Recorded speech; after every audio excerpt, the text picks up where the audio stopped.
क्या आप जानते हैं कि हनुमान जी का एक ऐसा मंदिर है जहां उनकी दाढ़ी और मूछ है? सीताराम दोस्तों, मैं अनुपम खेर आपके लिए लाया हूं 21 हनुमान मंदिरों की एक अद्भुत श्रृंखला, जिन मंदिरों के दर्शन मात्र से आपका जीवन सफल हो जाएगा।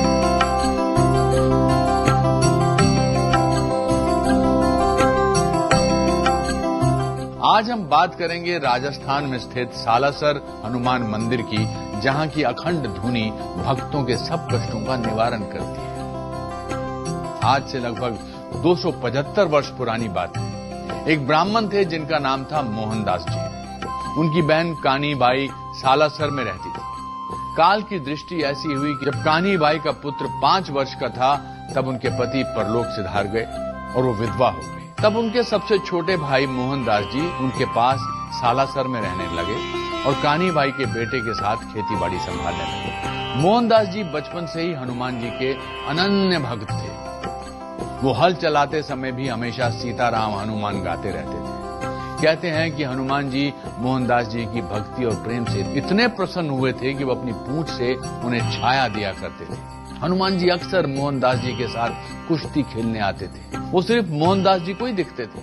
अदृश्य व्यक्ति के साथ मोहनदास जी को वार्तालाप करते देख कानीबाई चिंतित हो गई और उन्होंने मोहनदास जी का विवाह निश्चित कर दिया। मोहनदास जी पर हनुमान जी की ऐसी कृपा थी कि वो जो भी बोल देते थे वो सत्य हो जाता था। मोहनदास जी ने कहा कि जिस कन्या से उनका विवाह निश्चित हुआ है उसकी मृत्यु हो चुकी है।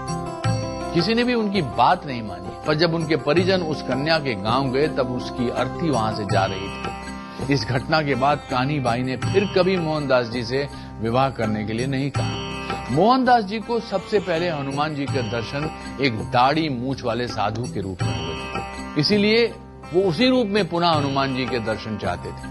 हनुमान जी ने भक्त मोहनदास जी को वचन दिया कि वो मूर्ति के रूप में उन्हें फिर दर्शन देंगे। वर्ष 1755 में असोटा नामक स्थान पर खेती करते हुए एक किसान का हल एक शिला से टकराया। जब उसने खोद कर देखा तो एक हनुमान जी की प्रतिमा निकली, जिसमें हनुमान जी ने प्रभु श्री राम और लक्ष्मण को अपने कंधे पर बिठा रखा था। जैसे ही किसान ने उस प्रतिमा को उठाया, तभी से उसके पेट में दर्द होने लगा। जब ये बात उसने अपनी पत्नी को बताई तो वो समझ गई कि इसमें हनुमान जी की कोई लीला है।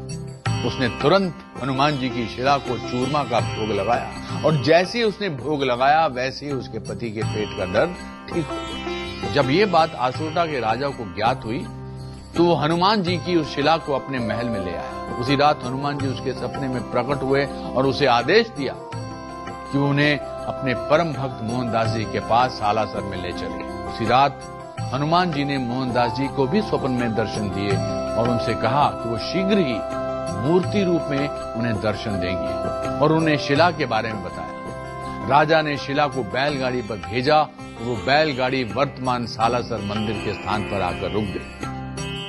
भक्त मोहनदास जी ने उसी स्थान पर मूर्ति स्थापित कर दी और उसका खरे सोने से श्रृंगार किया। आज उसी स्थान पर भव्य सालासर बालाजी मंदिर स्थित है।